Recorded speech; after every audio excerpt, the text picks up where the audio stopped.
बिस्मिल्लाहिर्रहमानिर्रहीम। अस्सलाम वालेकुम नाज़रीन, प्रोग्राम सच बात में आपको कहेंगे खुशामदीद। मैं हूँ हुमार सलान। आज के प्रोग्राम में हम नाज़रीन जिक्र करने जा रहे हैं 27वीं आईनी तरमीम के हवाले से। एक जानिब 26वीं आईनी तरमीम का शोर हुआ ख़त्म, अब बात हो रही है 27वीं आईनी तरमीम।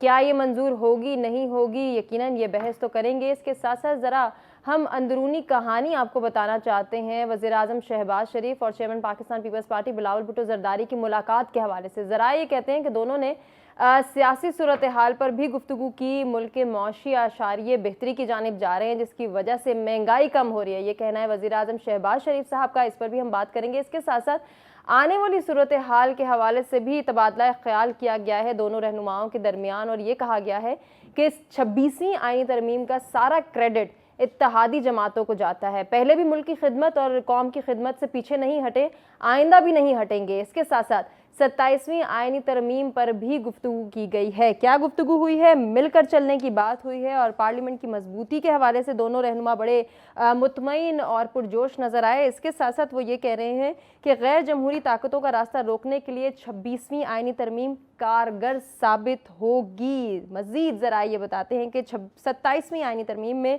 सूबों के हुकूक के हवाले से खदशात को देखा जाएगा, इस पर भी बात हुई। और इस तरमीम पर यह भी कहा गया है कि मौलाना फजलुर रहमान, MQM और दीगर जमातों से भी गुफ्तगू की जाएगी और कोशिश करेंगे कि उनको भी एतमाद में लिया जाए। क्या ऐसा मुमकिन हो सकेगा या नहीं हो सकेगा, इस पर हम गुफ्तगू करेंगे, क्योंकि PTI की जानिब से वाज़े एक स्टेटमेंट आ गई है कि 27वीं आईनी तरमीम हो या 28वीं आईनी तरमीम हो, हम किसी के साथ नहीं चलेंगे और हम हमेशा ही मुखालिफत करेंगे आने वाली तरमीम का। ये स्टेटमेंट कैसे देख रहे हैं हमारे मेहमान, उन्हीं से जान लेते हैं। जो मेहमान हमारे साथ मौजूद है, तारुफ कराते हैं, गुफ्तगू का बाकायदा आगाज़ करते हैं।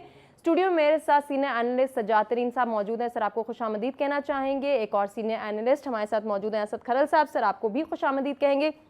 कुछ ही देर में हमें आगा इकरार हारून साहब भी ज्वाइन करेंगे। सज्जाद तरीन साहब, सर पहले तो हमने एक जानिब बड़े दिनों बहस की 26वीं आईनी तरमीम, बिल आखिर आपने जैसे कहा था कि एक ना एक दिन इसने मंजूर होना है और मौलाना फजलुर रहमान भी जो है वो इसकी हिमायत करेंगे और फिर मंजूर हो जाएगा, वो सब हमने देखा। अब ये 27वीं आईनी तरमीम क्या है आपकी नज़र में, और इस पर अभी तक तो मौलाना की जानिब से कोई स्टेटमेंट नहीं आ रही वाज़े तौर पर। आपको क्या लगता है, मुखालफत में खड़े होंगे या हिमायत करेंगे मौलाना? अच्छा, एक तो पहले मैं आपको अर्ज़ करूँ कि ये 27वीं आईनी तरमीम जो है ना, जिस पर आपने इंट्रो दिया, ये क्यों इसकी ज़रूरत पेश हुई है। मसला ये दरपेश हो गया है कि इन्होंने जो 26वीं आईनी तरमीम की है उसमें बहुत सारी चीज़ें जो हैं वो खामियां रह गई हैं, क्योंकि जल्दी जल्दी में इन्होंने काम किया और उसमें अपनी मर्ज़ी के जो मतलूबा नताइज ये लेना चाहती थी हुकूमत, शायद उसमें थोड़ी सी कोई गड़बड़ हो गई है कि जुडिशल कमीशन किस तरह बनेगा और बाकी चीज़ें किस तरह होंगी। और कुछ मुद्दत मुलाजमत के बारे में भी कहा जा रहा है कि मुलाजमीन की जो मुद्दत मुलाजमत है उसमें भी तौसीक़ कर दी जाए। पीपल्स पार्टी खेल के 3 साल बता रहे हैं, अच्छा। जबकि नून लीग खेल के 4 साल बता रहे हैं। और ये अब भी जो इनके पास होमवर्क है, ये इनकी ना आप आनी जानी आप देखें, ये सिर्फ इनकी आनी जानी होंगी टेलीविज़न पे और ऊपर पे, और ये इस तरह बात करेंगे कि जिस तरह इन्होंने को जबल तारक फतह कर लिया है या कोई बहुत बड़ी कामयाबी हो गई। पसे पर्दा इनको होमवर्क करके दिया जाएगा।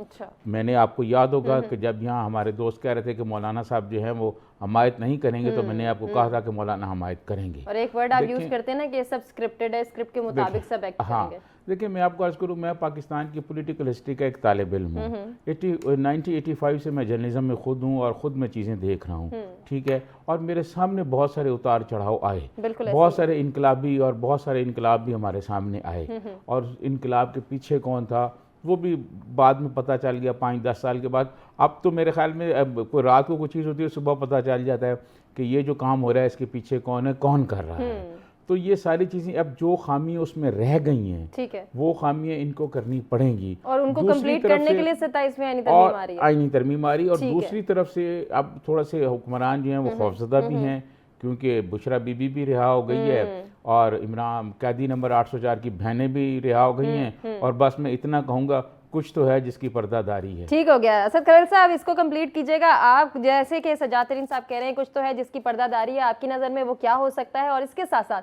सर 27वीं आईनी तरमीम अब जेर बहस है, क्या कहना चाहेंगे इस पर? जी, मैं समझता हूँ जिस तरह अभी सज्जाद तरीन साहब ने बात की, बिल्कुल इसमें जो 26वीं तरमीम है, जो हुकूमत का मुसद्दा था, या जो पाकिस्तान पीपल्स पार्टी का मुसव्वदा था, जब मौलाना फजल रहमान साहब ने उस पर बहुत सारी जगहों पे आके खफजात का इजहार किया था, तो उस पर बहुत सारी चीजों से हुकूमत को, पीपल्स पार्टी को पीछे हटना पड़ा था और वो चाहते थे किसी तरीके से भी हम जो है फेस सेविंग हो जाए और ये तरमीम किसी न किसी शक्ल में भी एक दफा पास हो जाए। तो वो पास उन्होंने करवा ली, क्योंकि मौलाना साहब बहुत सारी चीजों पे हटकर उन्होंने जिद की कि ये चीज नहीं होगी, ये चीज नहीं होगी, और बहुत सारी ऐसी शराइत भी थी जिस पर इवन के मौलाना साहब पीटीआई को भी बजायर उन्होंने दावा किया था कि वो भी बहुत सारी शराइत पर आ गए। अब मामला ये, एक तो आईनी बेंचेस की तश्कील है, उसकी क्लैरिटी इसके अंदर नहीं है, फिर और जजेस को जो है इंडक्ट किया जाना है, फिर अब सूबों के तफजात की बात भी हो रही है, तो बहुत सारी और भी चीजें हैं यकीनी तौर पर जो रह गई हैं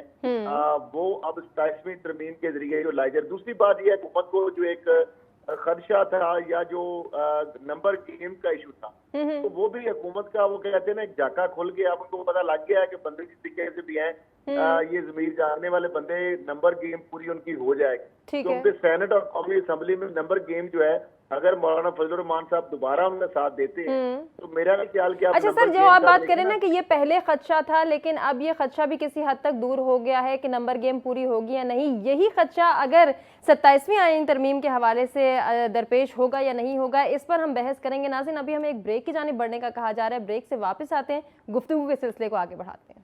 वेलकम बैक नाज़रीन, प्रोग्राम में एक मरतबा फिर से आपको कहेंगे खुशामदीद। 27वीं आईनी तरमीम के हवाले से हम गुफ्तगू कर रहे थे। एक जानिब पीटीआई की स्टेटमेंट हमारे सामने है। पीटीआई रहनुमा कहते हैं कि 27वीं हो या 28वीं तरमीम, हम मुखालफत में ही खड़े होंगे। दूसरी जानिब कुछ वेरिएशंस हमें हुकूमती रहनुमाओं की जानिब से भी स्टेटमेंट्स में नज़र आ रही है 27वीं आईनी तरमीम के हवाले से। मैं कुछ स्टेटमेंट सामने रखूंगी, फिर अपने मेहमानों की जानिब बढ़ेंगे। वज़ीर कानून अब से कुछ देर कबल मीडिया से गुफ्तगू कर रहे थे, जिसमें उनका कहना था कि 27वीं आईनी तरमीम आ ही नहीं रही, ये कयास आराइयाँ हैं। जबकि राना सनाउल्लाह ने यह कहा कि 27वीं आईनी तरमीम में जो कुछ होगा मुत्तफ़िका तौर पे होगा, इनफरादी तौर पर कुछ नहीं होगा। इसी के साथ साथ गवर्नर KP के फैसल करीम कुंडी ये कहते हैं कि 27वीं तरमीम आएगी, कब आएगी ये हमें मालूम नहीं। सजात तरीन साहब कंटिन्यू कीजिएगा। सर, अब ये फिर कॉन्फ्लिक्ट रेज हो गया है, एक क्योस आ गया है, 27वीं आईनी तरमीम आएगी नहीं आएगी, मुत्तफ़िका तौर पे आएगी, इनफरादी तौर पे आएगी, ऑपोजिशन इसमें हिमायत करेगी नहीं करेगी, फिर वही सवाल आता है। नहीं, एक तो मैं आपको अर्ज़ करूं कि जो आपने फैसल करीम कुंडी गवर्नर KP का नाम लिया ना, उन गवर्नर KP को तो पता ही नहीं होगा। वो ऐसे मीडिया के सामने आके अपनी बातचीत करके वो ज़रा बना लेते हैं, उनको नहीं पता होगा। दूसरी बात यह है कि ये बड़ी मतलब अफसोसनाक बात है कि वज़ीर आज़म को जो सियासी एडवाइज़र हैं राना सनाउल्लाह खान, वो ये कह रहे हैं कि आएगी और वज़ीर कानून कह रहे हैं नहीं आएगी। उसकी बुनियादी वजह यह है कि इनको असल में जो पस पर्दा काम हो रहा होता है ना, वो इनको नहीं पता होता। वो जब चीज़ें इनके सामने आएंगी तो फिर ये सारे मुत्तफ़िक हो जाएंगे। 27वीं तरमीम आ रही है, इस पर काम भी शुरू हो चुका है, और जो है उसी तरह जैसे पहले बहुत सारे चेहरे आपको लगते थे कि मीडिया पे आ रहे हैं और वो अपनी कामयाबियां समेट रहे हैं, कामयाबियां तो किसी और की हैं, लेकिन वो अपने गले में डालने की कोशिश कर रहे हैं। आपने तो इसको सबको समराइज कर दिया कि सब चीज़ें छोड़ दें, 27वीं आईनी तरमीम आ रही है और इस पर काम शुरू हो गया है। सीनियर तज्ज़ियाकार आगा इकरार हारून साहब हमारे साथ मौजूद हैं। सर, आपको खुशामदीद कहेंगे। आपकी नज़र में क्या ऐसा ही है कि 27वीं आईनी तरमीम आ रही है और इस पर काम शुरू हो गया है? जी, मैं नहीं कह सकता हूँ, बिल्कुल 27वीं तरमीम नहीं आ रही है, उस पर कोई काम शुरू। अच्छा सर, तो फिर ये जो राना सनाउल्लाह का बयान है कि इस पर काम भी हो रहा है, मुत्तफ़िका तौर पे होगा, इनफरादी तौर पे कुछ नहीं होगा। राना साहब मशहूर है लोगों को डराने के लिए। राना साहब का काम ही ये लोगों को डरा देते हैं। सर, जो मीटिंग हुई है जिसके जराए बता रहे हैं शहबाज शरीफ साहब और चेयरमैन पीपल्स पार्टी, खबरें लगी हुई है जी, हेडलाइन लगी हुई है कि एक ऐसी तरमीम आ रही है जिसके प्राइम मिनिस्टर को घर नहीं भेजा जाएगा। मैं आपको बता रहा हूँ, ये सब बिल्कुल कंप्लीटली कहते नहीं कि straw in A tea cup है, और इसके मकासद हुकूमत ने क्या हासिल करने हैं वो अगर आप मुझसे पूछना चाहते मैं आपको बता देता हूँ। सर बता दीजिए, 26वीं आईनी तरमीम के हवाले से बता दीजिए, आपको लगता है कि उसमें हुकूमत का होमवर्क पूरा था और उन्होंने अपने जितने भी हदफ थे वो टारगेट सारे अचीव कर लिए? कोई भी होमवर्क पूरा नहीं था और उन्होंने कोई सही वाला हदफ नहीं अचीव किए। तो फिर सर कोई भी सही अचीव किया, फिर इतनी जल्दबाजी क्यों हुई थी? ये आप एक अलग सवाल मुझसे पूछिए, पहले मैं 27वीं तरमीम आपको बता देता हूँ। ये एक स्ट्रॉ में जो टी कप स्टार्ट किया गया ये देखने के लिए कि जो पाकिस्तान के तमाम अदारे हैं उनका रिएक्शन क्या आता है इसके ऊपर कि फिर पॉलिटिशियन इकट्ठे हो गए हैं ऐसा सिस्टम बनाने में जिनको प्राइम मिनिस्टर को घर न भेजा जा सके। तो क्या सर ऐसा मुमकिन हो इसीलिए गया वो है कि वजीर आजम को घर भेजने का रास्ता रुक गया है आपकी नजर में? भाई वोट ऑफ नो कॉन्फिडेंस के अलावा कोई रास्ता अब नहीं है और वो उस रास्ते को दुनिया की कोई ताकत नहीं रोक सकती है और कोई शख्स वोट ऑफ नो कॉन्फिडेंस, आप वोट ऑफ नो कॉन्फिडेंस को निकाल के पार्लियामेंट्री पॉलिटिक्स है वो पूरी की पूरी तो नहीं चेंज कर सकते हैं ना। ऐसा ही है, ऐसा ही है, बिल्कुल ऐसा ही है। असद करल साहब सर अच्छा, आप एक जुमला मैं कहना चाहता हूँ, पूरा ना बनाइएगा। मैं आज के अखबार देख के मुझे हंसी आई है कि एक तो वैसे ही हमारे पाकिस्तान में पॉलिटिक्स खत्म हो चुकी है और उसके अलावा हालात ये है कि हमारा जो एक आम जर्नलिस्ट है वो भी नहीं समझ पा रहा है कि वो उससे क्या मजाक किया था। अच्छा देखिए मैं आपको बताऊं हुमा कि जब जुल्फ़िकार अली भुट्टो, आर्यन साहब, सजातरीन साहब कुछ फरमा रहे हैं सर। हुमा जब जुल्फ़िकार अली भुट्टो ने 73 का आइन बनाया था ना, तो हफीज़ पीरज़ादा वज़ीर कानून थे और उनके बयानात, खुद भुट्टो साहब के बयानात आप अखबारात उठा के देख लें उस वक्त के ना 70s वाले, उनमें बहुत नुमाया छपे हुए कि हमने मार्शल लॉ का रास्ता बंद कर दिया है, हमने मुंतखब वज़ीर आज़म को घर भेजने का रास्ता बंद कर दिया है। लेकिन क्या उसके बाद मुंतखब वज़ीर भुट्टो साहब खुद गए, मियां नवाज शरीफ गए।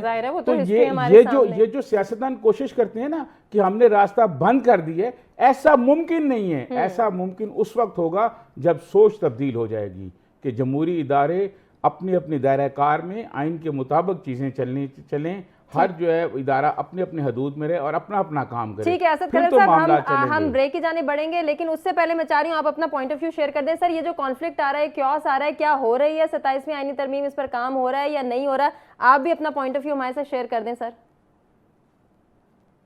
जी देखिए, होनी है या नहीं होनी ये तो हुकूमत ने फैसला करना है, लेकिन एक तो बात यह है कि जो इनफरादी वाली बात है कि इनफरादी नहीं ये इज्तिमाई होगी, वो सारी बात है। इनफरादी ना पीपल्स पार्टी काबिल है पोजीशन में है, ना नून लीग पोजीशन में है, तो वो तो गुमरान सारी डाल के और प्लस मौलाना फजल रहमान के साथ होंगे तो फिर आ सकती है। दूसरी बात यह है कि अभी जो 26वीं तरमीम है उस हवाले से कुछ मकासद तो हुकूमत के हल हो गए हैं, लेकिन अभी भी बहुत सियासी चीजें हैं जो कि हुकूमत को इस मामले के अंदर अब 27वीं तरमीम के जरिए उसका हल निकलता है या और क्या हल उसका निकालते हैं, क्योंकि आईनी बेंचेस की तश्कील है, मुख्तलिफ जो जजेस हैं उनको लाना है, फिर हाई कोर्ट के वाले से जो आईनी बेंचों की तश्कील है, फिर ट्रांसफर वाला मामला जो है वो रुक गया है, फिर वो जो सिविलियन का मिलिट्री कोर्ट के अंदर ट्रायल के मामला है, फिर उनकी जो डेट्स हैं, ये इस तरह की चीजें हैं बहुत सारी जो उस ड्राफ्ट के अंदर आपको पता है बहुत सारी शिक्कों को रिड्यूस किया गया है और बहुत सारी शिक्कें जो है वो हुकूमत या पीपल्स पार्टी के बजाय मौलाना फजल रहमान जो है उनकी बातों को मानना पड़ा है हुकूमत को। तो अब मामला ये हुकूमत को एक तो नंबर गेम का भी पता चल गया है कि पहले तो वो बहुत ज्यादा खौफजदा थे या उनको ये नहीं था यकीन कि शायद पैर पूरे होते हैं नहीं होते, लेकिन जिस तरीके से जो है लोगों ने वोट डाले हैं सेनेट और कौमी असेंबली में, हुकूमत का नंबर गेम जो है वो पूरा हो गया है। तो मेरा ख्याल है अब अगर वो करना चाहें तो रुकावट नहीं होगी। और मौलाना फजल रहमान साहब पहले भी इस तरह करते रहे और आखिर में आपको पता है कौम के और मुल्क के और आइन के सीधर मफाद की खातिर हमेशा, लेकिन उन्होंने कुछ मनवा के ही बात मानी है। सर इस बात से तो आप एग्री करेंगे, अपने दीगर मेहमानों से भी इस हवाले से हम गुफ्तगू करेंगे। नाज़रीन एक ब्रेक की जाने बढ़ें, stay with us. Welcome back नाज़रीन, प्रोग्राम में एक मरतबा फिर से आपको कहेंगे खुशामदीद। एक जानिब जहां गुफ्तगू हो रही है 27वीं आईनी तरमीम आ रही है नहीं आ रही, इस पर काम शुरू हुआ है या नहीं हुआ, उसी तरह से हम 26वीं आईनी तरमीम को भी डिस्कस कर रहे हैं जिस पर कुछ स्टेटमेंट सामने आ रही है मुख्तलिफ रहनुमाओं की, उसको मेंशन करते हुए गुफ्तगू हो रही है। आगा इकरार हारून साहब, सर आपसे स्टार्ट लेना चाहूँगी, चूँकि आप कह चुके हैं कि 27वीं आईनी तरमीम नहीं आ रही आपके मुताबिक, तो थोड़ी सी बात 26वीं आईनी तरमीम के हवाले से कर लेते हैं। एक जानिब हमने हाफिज़ नईम साहब की स्टेटमेंट रखी कि उन्होंने कहा कि 26वीं आईनी तरमीम एक तमाशा है और इसमें शामिल अफराद जालसाज हैं। दूसरी जानिब बिलावल भुट्टो जरदारी बड़ी इंटरेस्टिंग बात कर रहे हैं कि इस आईनी तरमीम से वज़ीर आज़म को घर भेजने का रास्ता रुक गया। अब जो सजातरीन साहब ने इससे पहले जुल्फ़िकार अली भुट्टो साहब की बात की थी कि मार्शल लॉ का रास्ता रुक गया, और फिर हमने देखा, क्या बिलावल ने ये स्टेटमेंट जस्टिफाइड दी है या आपकी नज़र में अभी बिलावल सीखने के फेज़ में है? देखिए, जहां तक बात है कि 27वीं तरमीम की, मैं एक बात क्लियर करता हूँ कि पाकिस्तान का आइन कॉन्स्टिट्यूशन जो है वो आप समझे कि वो अपडेट होता रहता है, तो मेरे कहने की मुराद ये नहीं कि 27वीं तरमीम कभी भी नहीं आएगी। मैंने आपको ये कहा इस वक्त बिल्कुल नहीं आ रही है, इन रिसेंट जो फ्यूचर है उसमें नहीं आ रही, आएगी देखी जाएगी, जब भी तो कोई नहीं आ रही। जहाँ तक बिलावल भुट्टो साहब ने कहा, मैं वो आपको वाकया सुना देता हूँ अपना जाती। और तो एक जमाना था कि करीम साहब और हम सारे एक्टिव रिपोर्टर होते थे। सही। तो जिस दिन मियां नवाज शरीफ साहब ने जो यानी कि 58(2)B को खत्म किया था, तो मियां नवाज शरीफ साहब और उनके साथ थे मुशाहिद हुसैन सैयद और साथ परवेज ऋषि साहब। ये वो जब निकले वहां से, तो ये कॉरिडोर में आ रहे थे, तो आगे हम जर्नलिस्ट खड़े थे। मैंने इन्होंने हाथ मिलाया, मैं सर साहब ने कोई और भी साथ मेरे से हाथ मिलाया, उन्होंने कहा कि हाँ सर साहब दसो असी रास्ता मुकात है ना। मैंने उनको कहा, मैंने कहा जी रास्ता तो नहीं मुकाया, तुसी प्रेशर कुकर नु वेल्ड कर दिता, उन्हें फटेगा। ठीक है ना। उसके बाद 99 में जो आपके सामने हुआ वो सबके सामने। सही है, बिल्कुल ऐसे ही। देखिए पॉलिटिशियन के पास कोई डंडा नहीं है, उनके पास कोई बंदूक नहीं। ऐसा ही है। जिनके पास डंडा बंदूक होती है वो अपना रास्ता निकाल लेते हैं, चाहे वो गांव में रहते हो, चाहे वो कहीं भी हो। तो ये तो आपको मानना पड़ेगा। जहां तक बिलावल भुट्टो का ये कहना है कि उन्होंने रास्ता रोका है, आप उसको उसके रेफरेंस में देखें। वो ये रहा था तो जजेस मिलकर खुद ही फैसला कर लेते कि कॉन्स्टिट्यूशन में क्या लिखा हुआ है। ऐसे ही है, ऐसे और जो जब उनको उसमें से कोई चीज ऐसी नजर आती थी जो उनके फायदे में नहीं होती थी, तो वो कहते थे कि कॉन्स्टिट्यूशन की ये clause reference to this clause पढ़ें और फिर फलाने क्लॉज के साथ पढ़े, तो इसमें से ये मकसद निकलता है। और कॉन्स्टिट्यूशन को यहाँ पे ये लिखा, और जजेस ये कहते रहे कि जी जजेस are using their conscious instead of using the book of constitution, they were using the conscious. ये रास्ता तो वाकई ही बंद कर, ऐसे ही, इसमें कोई शक नहीं। ठीक हो गया सर। जी आपकी बात को ये हम आगे बढ़ाएंगे सर, थोड़े से वक्त महदूद है, हम चाह रहे हैं बाकी मेहमानों को भी शामिल गुफ्तगू करने।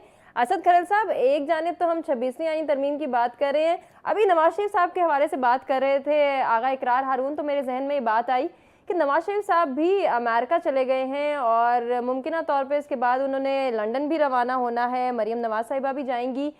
किसान कार्ड का इजराज मरीम नवाज साहिबा ने किया और फिर उस मौके पर उन्होंने ये कहा कि नवाज शरीफ साहब ने ये कार्ड डिस्ट्रीब्यूट करने थे, लेकिन चूंकि उन्होंने कुछ ज़रूरी काम से उन्हें अमेरिका जाना पड़ा, इसलिए ये कार्ड मैं तकसीम कर रही हूँ। सर, आपके मुताबिक अब नवाज शरीफ साहब नहीं है पाकिस्तान में, तो क्या वज़ीर आला पंजाब के लिए मुश्किलात बढ़ेंगी? देखिए, अब एक ही वक्त के अंदर बिलावल भुट्टो जरदारी साहब का दुबई जाना, शहबाज शरीफ साहब का सऊदी अरब जाना और नवाज शरीफ साहब का लंदन से अमरीका जाना, तो ये मैं समझता हूँ कि ऐसे ही इत्तेफाक नहीं। एक तो आपको पता है अमरीकी इलेक्शन भी है और ये बातें भी हो रही थी शायद कि जिस तरह नून लीग की जो हुकूमत है उसको शायद तहफ़्फ़ुज़ात हैं कि अगर कोई डोनाल्ड ट्रंप आ गए तो शायद उनकी हुकूमत के लिए खतरात हो सकते हैं या पीटीआई के लिए फायदे हो सकते हैं। तो इस तरह की भी चीजें हो रही हैं लॉबिंग के हवाले से कि शायद वो कोई खुद जाके करना चाहते हैं उसमें पार्टिसिपेट या जो भी कोई मुख्तलिफ तरीकों से। तो जहां तक आपने कहा खतरात, देखिए नवाज शरीफ साहब जो है वोट बैंक उनका जरूर है और जिस तरह मरियम साहबा भी इस चीज को बार बार ये बात करती हैं कि नवाज शरीफ साहब की ही पॉलिसी या विजन जो है उसकी को आगे जो फर्दर वो इम्प्लीमेंट कर रहे हैं। तो अब इस टाइम के अंदर जो नवाज शरीफ साहब के जाने से लोगों के बहुत सारे इसके अंदर जो एक ये भी कहा जा रहा था कि शायद वो तरमीम से पहले जा रहे थे, लेकिन उसके बाद ये भी चीजें आई कि शायद उनको जाने नहीं दिया जा रहा। तो अब नवाज शरीफ साहब गए हैं, अब वापस वो कब आते हैं और उस दौरान जो है क्या सूरत पीछे सिनेरियो बनता है, अभी तक का मामला जो है फिलहाल तो कोई ज्यादा खतरा नजर नहीं आ रहा आज के दिन में। लेकिन कल को क्या होता है पाकिस्तान की, आपको पता जिस तरह की पॉलिटिक्स है या जिस तरह के मामलात है, अभी तक तो बहुत सारी चीजें जो है हुकूमत समझती है कि उसने अपने कंट्रोल में उन चीजों को कर लिया है। अब देखें राना सनाउल्लाह साहब का ये बयान भी सामने आ रहा है कि वो कहते हैं कि आईनी बेंचों के हवाले से मुनीब अख्तर और मंसूर अली शाह साहब जो है उनको आईनी बेंचों से दूर रहना चाहिए। अच्छा। तो अब मामला ये है कि आईनी बेंचों में भी फिर हैंड पिक जो है पिक एंड चूज किया जाएगा हुकूमत अपनी। और दूसरी बात यह है कि मुझे जहां तक लगता है या जो मेरी खबर है, जो मेरी जराये से खबर की है कि आईनी बेंच एक नहीं बनेगा। अच्छा। कम अज कम 2 बनेंगे, उससे ज्यादा भी हो सकते हैं। तो बेसिकली नाम तो आईनी बेंच है, लेकिन बेसिकली ये फेडरल कॉन्स्टिट्यूशनल जो कोर्ट है वो बन चुकी है, हुकूमत इसी तरमीम के जरिए उस चीज को इम्प्लीमेंट करेगी। अच्छा सर, लेकिन बड़ी नाम इंपॉर्टेंट बात बजाय आप उसका कर रहे हैं, मैं बेंच है। सजाद तरीन साहब से गुजारिश करूंगी वो भी इस पर कमेंट करें कि सर ये आईनी बेंच वाला जो किस्सा है, आईनी कोर्ट से आईनी बेंच तक आ गए। अब जिस तरह से असद खरल साहब ये कह रहे हैं कि एक आईनी बेंच नहीं, मोर देन वन आईनी बेंच बनने के जो है वो मुमकिन नज़र आ रहे हैं कि हालात ऐसी इस जानिब जाएंगे। फिर 2 जजेस के उन्होंने नाम लिए कि इनको भी दूर रखने की बातें हो रही है। सर ये फिर किस तरफ जा रही है? देखिए हुमा, वो जो बात हो रही थी ना 27वीं आईनी तरमीम की, ये 26 में कुछ खामियां रह गई हैं जो राना सनाउल्लाह ने निशानदेही की है ना, उन खामियों को दूर करने के लिए अब 27वीं तरमीम के लिए होमवर्क किया जा रहा है, बल्कि बहुत सारी चीज़ें हो गई हैं। ठीक है। एक बात तो ये है। दूसरी बात जो मियां नवाज शरीफ की आपने बात की ना, मियां नवाज शरीफ वहाँ गए हैं। मियां नवाज शरीफ ने इंडियन जर्नलिस्ट बरखा दत्त को जो इंटरव्यू दिया, जो गुफ्तगू उनसे की और जिस तरह उनको साथ बिठाया, ऐसे मुझे तो ऐसे लग रहा था जैसे कोई हेड ऑफ स्टेट है वो कोई बरखा जो है। बरखा से जो उन्होंने बातें की इंडिया के हवाले से, हमारे पड़ोसियों के हवाले से, आने वाले दिनों में आप देखिएगा कि पाकिस्तान और इंडिया के दरमियान मामला आगे बढ़ने जा रहे हैं और इस पर मुज़ाकरात भी शुरू होंगे। जयशंकर यहाँ जो आए ऐसे नहीं आए, फिर उन्होंने खुद रिक्वेस्ट की कि जी हमारी जो चेयर है वो वज़ीर ख़ारजा इसहाक़ डार के साथ लगाई जाए। फिर वो काफ़ी वहाँ बातें हुई।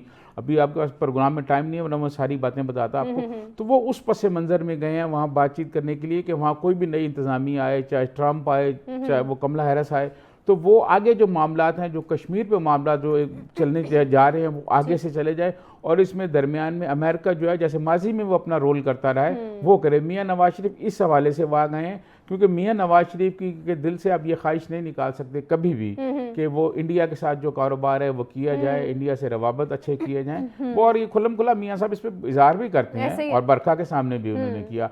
ये तो हुई मियां नवाज शरीफ के दौरे की बात। अब जो आईनी तरमीम है वो हुकूमत ने कर तो ली 26वीं आईनी तरमीम, लेकिन उसमें कुछ चीजें ऐसी हैं जो रह गई हैं, यानी मामला पूरी तरह अपने हाथ में नहीं आए।